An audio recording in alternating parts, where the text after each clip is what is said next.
জান নাকবো। কি তোমার নামে এক সপ্তাহ ধরে কই আইছি তুমি আইবে তুমি এখন রাহো না কে না আমি যাই না, তুমি অন্য কেউ দিয়ে বুক করো গা, আমি পারতাছি না, সরি। হ হ দি বান্ধবীর ফোন মেরে দিই।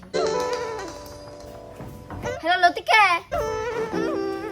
তোর ঠান যাটা মেকআপ আর্টিস্টের ইয়াসাল নাম্বার দছে ওটা দেছে আমার ঠান। হ হ দে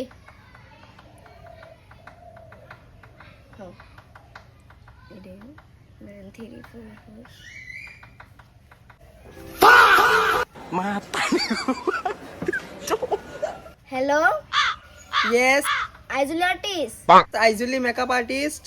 ও বলবো তো আজ আমার বিয়ে রাতে, কিন্তু আপনাকে তো আসতে হবে, আমাকে একটু মেকআপ করে দিতে হবে। ও আচ্ছা, আপনাদের বাড়ি কোথায়? আমাদের বাড়িতে ওই যে জয়না বরপাটা, আমি লোকেশন পাঠাচ্ছি, তাড়াতাড়ি আসেন, সন্ধ্যা হয়ে গেল। ঠিক আছে ঠিক আছে, পাঠিয়ে দেন জলদি। আসেন। চাইকে বেকারি বই নিচে কোনো বুকিং পাই না, কিন্তু ওস্তে যে বুঝবার দেন যেমন আছে আমি যে সারাদিন ফ্রি থাকি, কোনো কাস্টমার নাই আমার ঠান্ডা এমন ভাব দেখামু। চাই লাহে লাহে গেতে গেতে টাইম রাখবো। কি করে যাই ঘরে যে আমার মেকআপ করে দিব। কি করে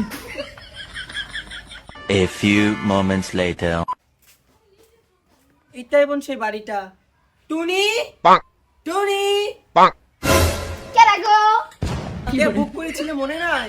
ও আইজুলি, ইয়েস। আসেন আসেন, তাড়াতাড়ি কত বড় হলে চুদুনে মানুষ দেখি না আসছে, চলেন। উফ কি গেলা পচা গরম রে ভাই। ও ফ্যানটা দিতে হবে। ও দাঁড়ান, আমি খাচ্ছি। না না ভ্যান দেন না কোনা, ভ্যান দিলে পাড়ো সব উড়ে যাবে বাচ্চা, বোঝে না রে কি ও পাগল। আচ্ছা, কি গরম রে ভাই, তাহলে মেকআপটা স্টার্ট করতেই হবে।